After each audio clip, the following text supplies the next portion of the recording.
Meals meant to break you. Inside America's harshest food treatment. The loaf that broke men. The guards slid a metal tray under the cell door. On it sat something that looked less like food and more like punishment. A brown, brick-shaped lump. Hard as concrete, heavy as a brick, and smelling like baked cardboard. This wasn't dinner. This was discipline. Inmates called it the loaf. A mash of beans, raw carrots, potato flakes, and flour, baked into a dense block. Served cold 3 times a day. No seasoning, no taste, no mercy. Prisoners who complained about it said the same thing. It's not meant to feed you. It's meant to break you. Some men gagged on it, some starved themselves rather than touch it. Others tried to hurl it back at the guards, and that only earned them more days on the loaf. Imagine being locked in a cell with nothing but that brick of food, day after day, until you start asking yourself a dangerous question. What's going to happen to me if this keeps going? The first bite. To understand the story of prison food punishment, we have to go back. Prisons across America are supposed to serve meals that meet basic health standards, about 2,000 calories a day. But when an inmate fights, smuggles contraband, or disrespects a guard, the punishment isn't always just solitary. Sometimes it's the tray. In Rikers Island in New York, inmates whispered about the disciplinary loaf. In Illinois, they called it Nutraloaf.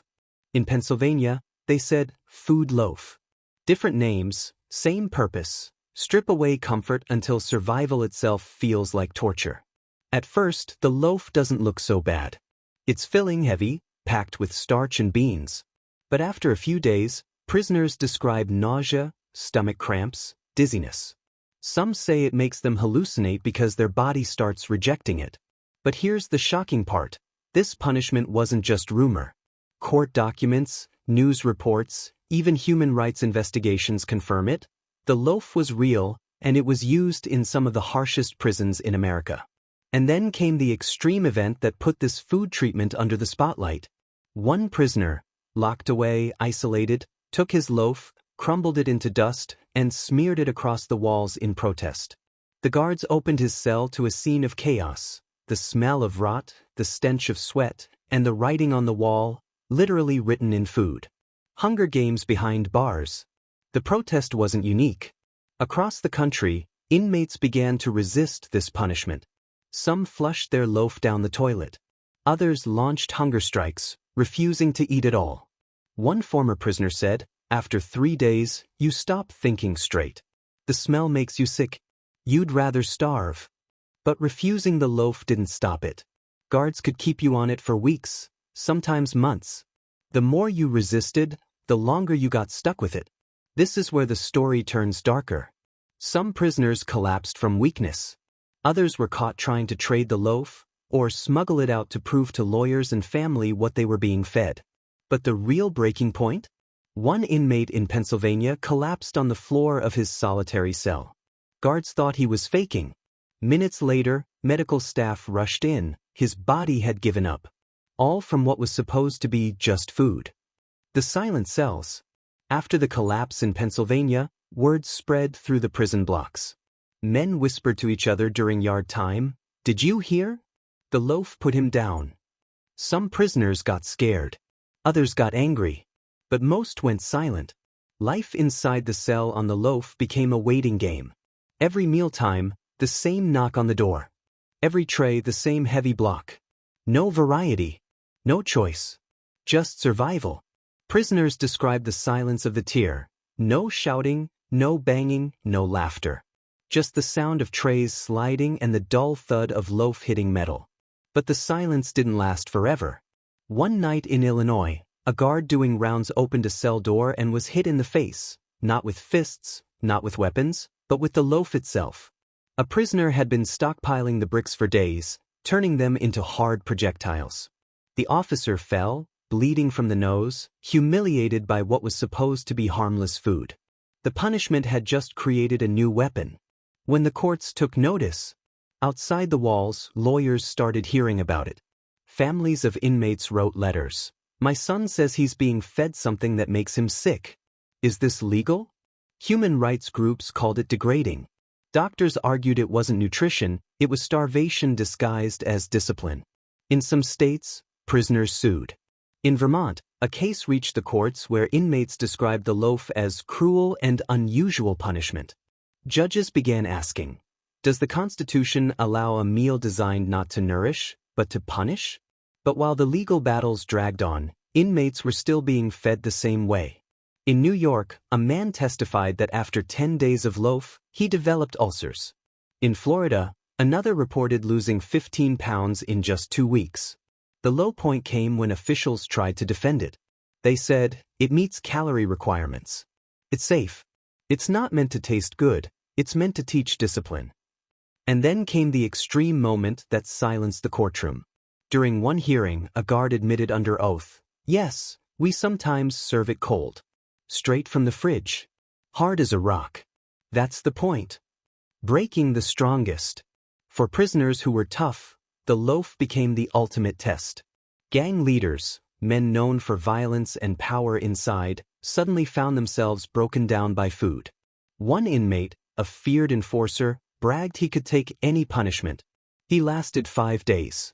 On the 6th, he begged for regular chow, willing to sign any form, follow any rule, just to escape the loaf.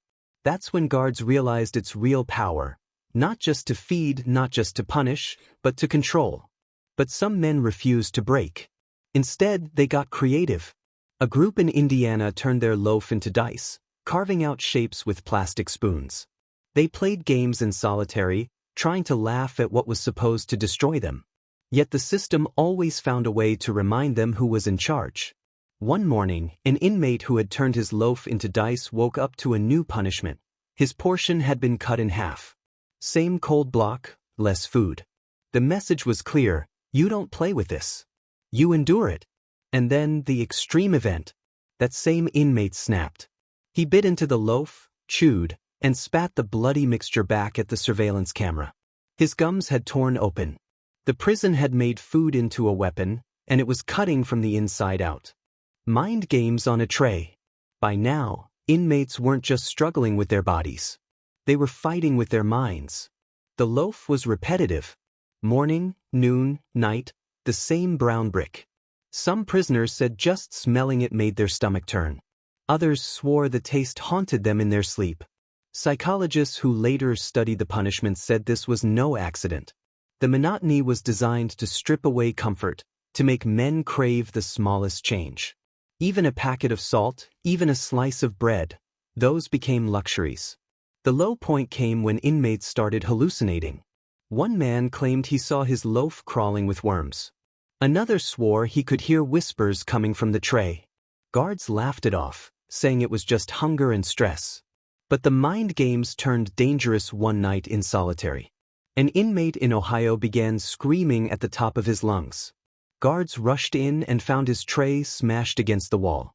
On the floor, scrawled in food, was one chilling message. You win. The loaf had broken him, not through pain, but through surrender. A cold war in the kitchen. While inmates suffered, the kitchens of these prisons told a different story. Staff prepared hundreds of loaves each week, mixing vegetables, beans, and flour into giant pans. They called it assembly line punishment. Some cooks admitted they hated making it. One said, we knew no one wanted to eat it. We knew it wasn't right. But orders are orders. Others treated it like a joke. They'd bang trays of loaf onto counters, laughing about how much prisoners despised it. To them, it wasn't food, it was control in edible form. The low point came when inmates found out what went into their portions. They learned that leftovers, scraps from previous meals, sometimes got thrown into the mix. Whatever was left on the tray could end up baked into tomorrow's loaf. And then the extreme event. One inmate claimed he bit into a shard of plastic inside his loaf. Another swore he found a piece of bone. Whether mistake or intention, the message was brutal, eat it or starve.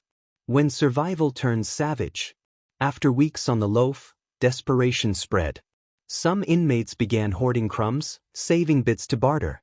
In solitary, a few brave men would stash tiny pieces under their mattresses, trading for cigarettes or favors. The low points showed in their bodies. Skin pale, eyes sunken, voices weak. Men who once looked strong now shuffled like shadows. But hunger makes people inventive. Some soaked the loaf in sink water, trying to soften it into mush. Others fried bits on improvised heaters, mixing in toothpaste or Kool-Aid just to kill the taste. And then came the moment no one forgot. A fight broke out in the yard between two men, not over drugs, not over territory, but over a stolen loaf. One inmate had smuggled his portion out of solitary, and another tried to snatch it. The brawl ended with both men bloodied, guards rushing in, alarms blaring. The punishment had done what it was meant to. It stripped away humanity until survival itself became savage. Doctors who turned away. Inside, some inmates begged for medical attention. The loaf left many with stomach pains, ulcers, or dramatic weight loss. They filed requests, but the responses were slow, if they came at all. The low point was simple neglect. Men complained that their gums bled when they chewed. Others said they vomited after eating. Most were told, "Drink more water. You'll be fine." One prison nurse admitted privately, "We saw the effects, but we weren't allowed to question policy." Then came the breaking point. In one southern prison, a man collapsed in his cell after refusing his loaf for 4 straight days. By the time staff arrived, he was unresponsive. They revived him, barely, but instead of ending his punishment, they put another tray on the floor the very next morning. The message was chilling. Even medical collapse wasn't enough to escape the loaf. Families on the outside. Beyond the walls, families began hearing rumors. Phone calls, letters, brief visits, all carrying the same message: they're starving us. Mothers wrote to governors. Wives pleaded with wardens. Lawyers filed motions, demanding inspections of prison kitchens. The low point for families was helplessness. They couldn't send food. They couldn't intervene. All they could do was watch their loved ones grow weaker through glass partitions during visits. One mother later said, "His cheeks were hollow. He looked like a stranger. And all he said was, 'They won't stop feeding me that loaf.'" Then came the extreme moment.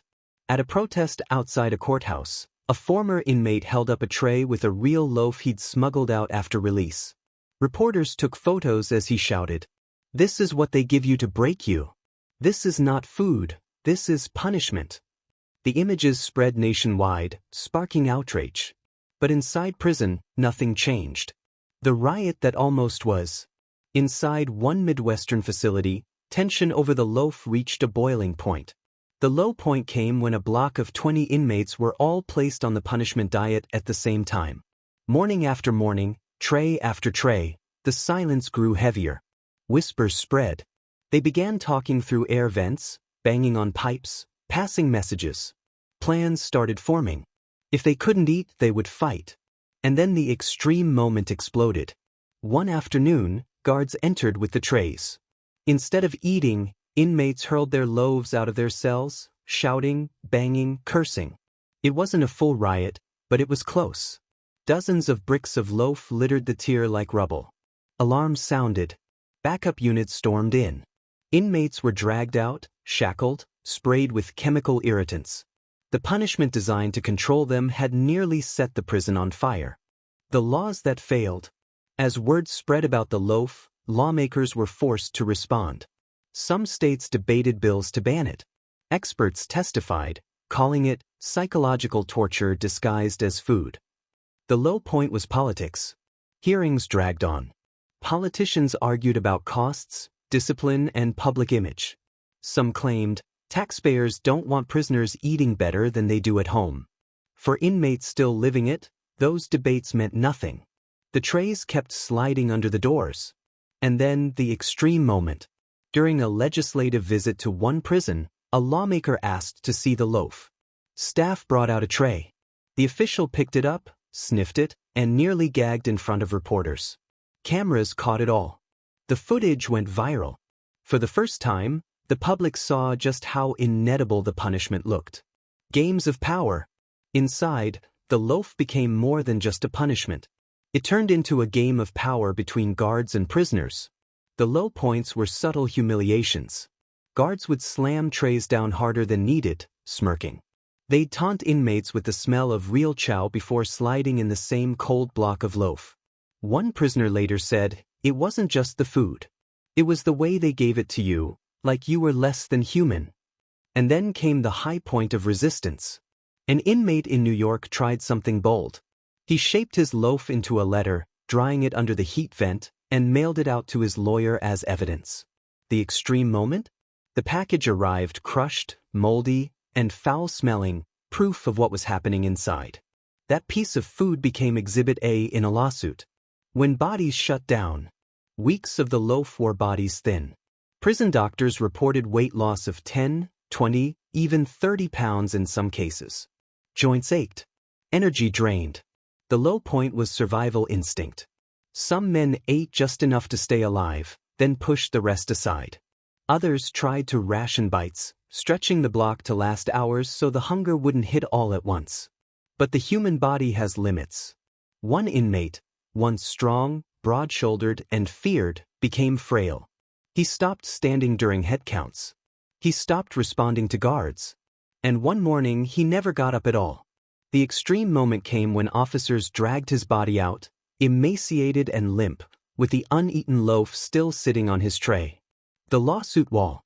After horrifying stories reached the courts, lawyers began filing wave after wave of lawsuits. They argued the loaf violated the Eighth Amendment, cruel and unusual punishment. The low point was frustration. Many cases were dismissed. Judges ruled that as long as the loaf technically met calorie standards, it wasn't unconstitutional. The law cared about numbers, not taste. Prisoners felt silenced. To them, it wasn't just food. It was humiliation.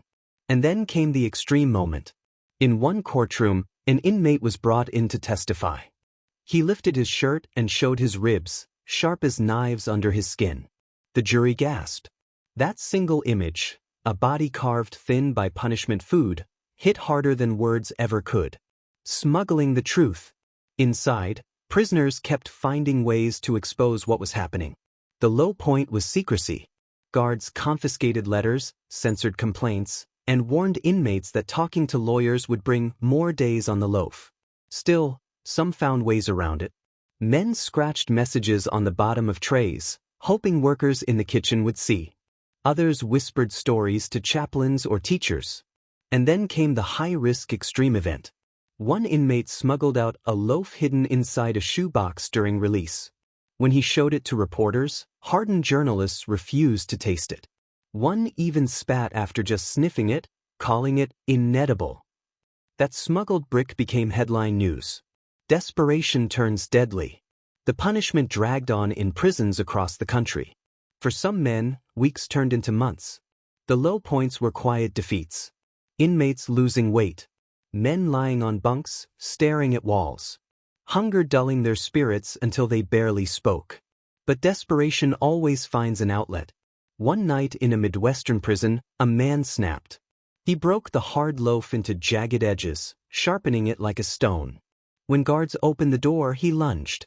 They wrestled him down before serious damage was done, but the message was terrifying.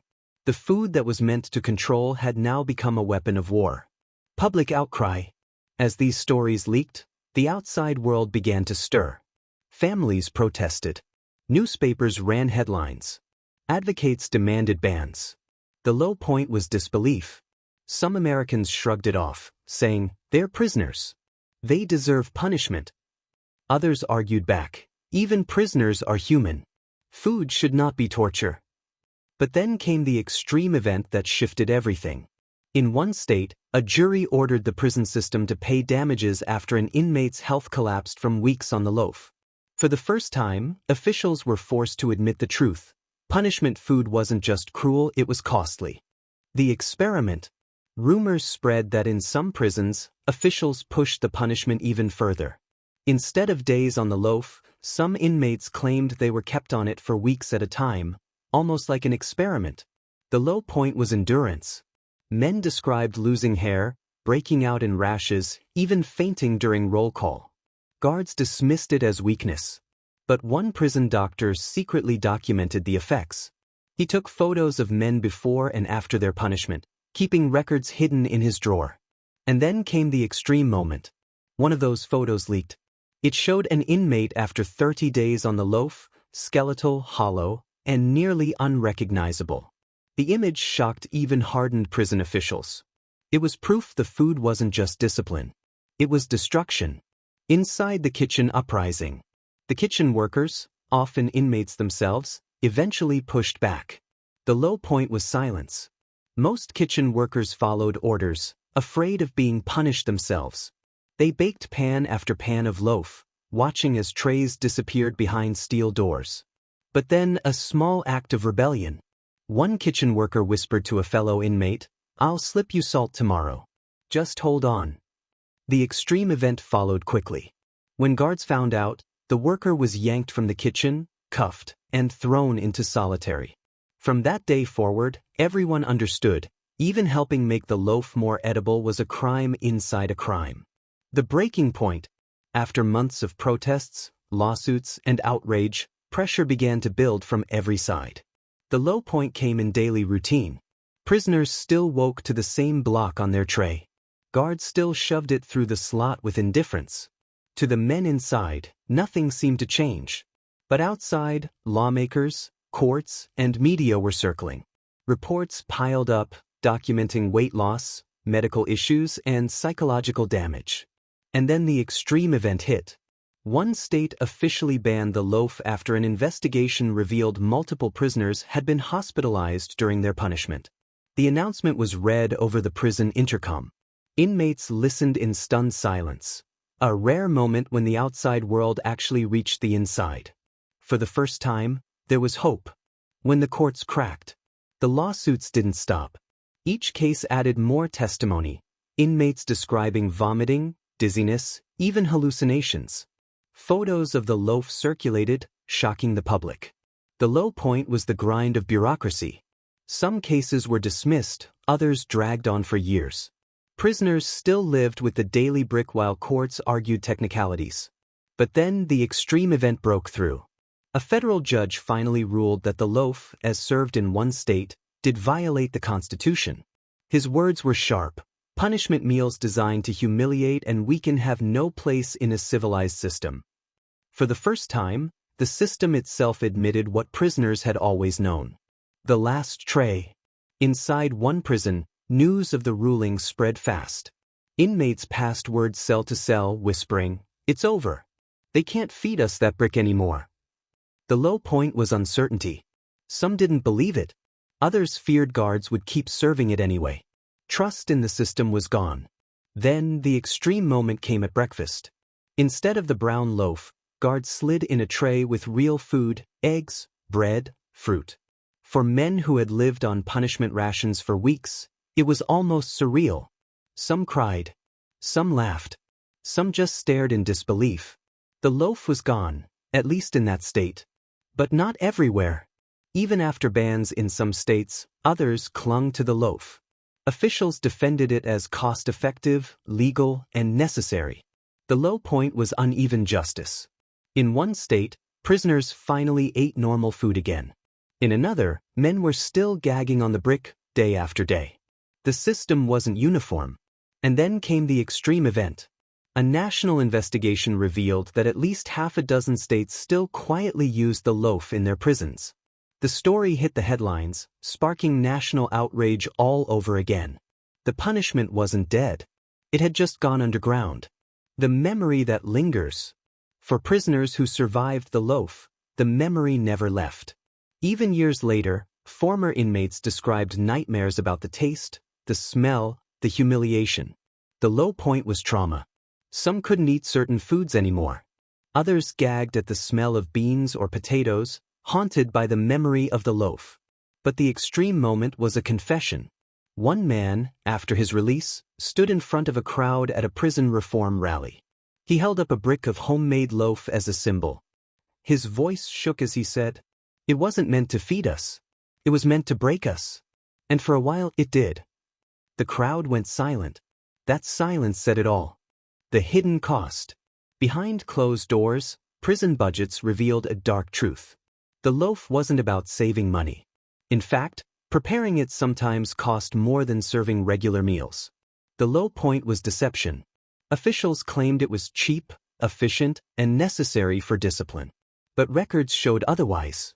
It wasn't about money, it was about control. Then came the extreme moment. An internal memo leaked, where one warden admitted, "The loaf is not designed for cost. It is designed for compliance." Those words hit the public like a thunderclap. It confirmed what inmates had been saying for decades. The food was never about nutrition. It was psychological warfare. Chapter 27, Cracks in the Wall. Advocacy groups gained momentum. Former inmates spoke out. Families demanded answers. Slowly, cracks appeared in the wall of silence. The low point was resistance. Some lawmakers shrugged, saying, "Prison isn't supposed to be comfortable." The fight for reform felt endless. But then came the extreme moment. A documentary aired on national television, showing interviews with men who had lived on the loaf. Their hollow faces and trembling voices shocked millions of viewers. Overnight, the phrase, "prison loaf," trended across the country. The hidden punishment was no longer hidden. Inside the mind of a guard.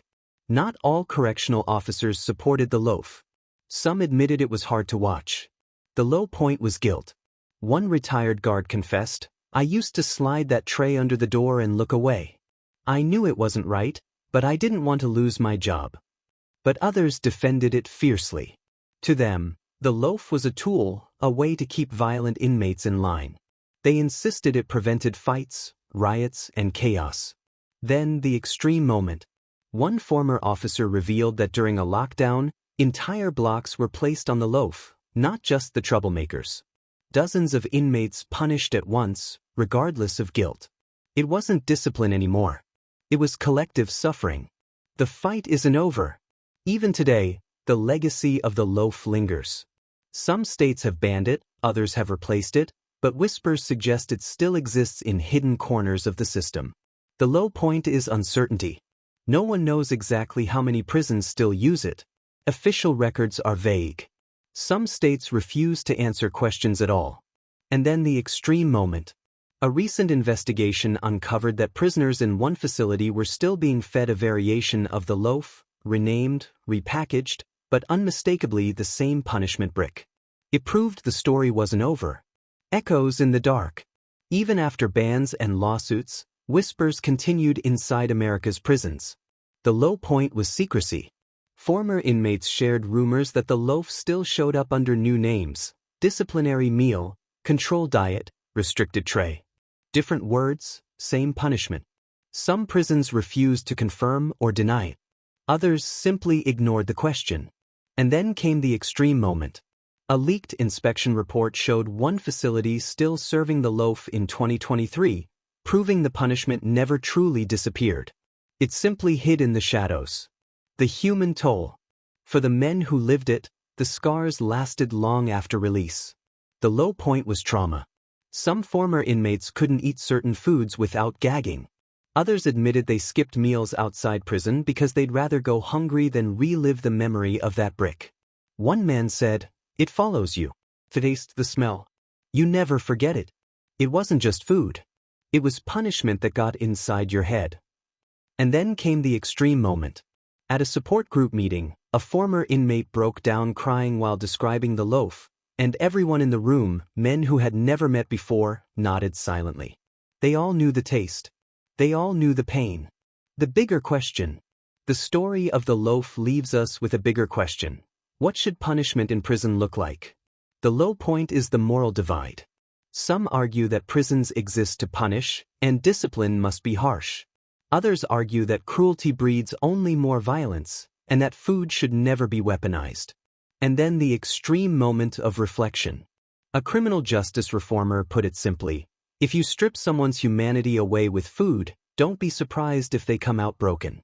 And broken people don't make a safer society. The lasting symbol. Today, the prison loaf remains a symbol. For some, it represents discipline and order. For others, it stands as evidence of cruelty hidden in plain sight. The low point is reality. Some prisons may still use it. Some officials still defend it. And some inmates still suffer through it. But the extreme moment is this. The loaf has become more than just a punishment. It's a reminder of how thin the line can be between justice and cruelty. Meals meant to break you. This story isn't about food. It's about control, power, and survival inside some of America's harshest prisons. The loaf wasn't meant to nourish. It wasn't meant to comfort. It was meant to break men down, bite by bite, until they submitted. Some survived it. Some resisted. Some never recovered. And the haunting truth is this. A simple meal, something the rest of us take for granted, was turned into one of the harshest punishments the system had to offer. So the question lingers. If food itself can be used as a weapon, what else hides inside the walls, waiting to be exposed?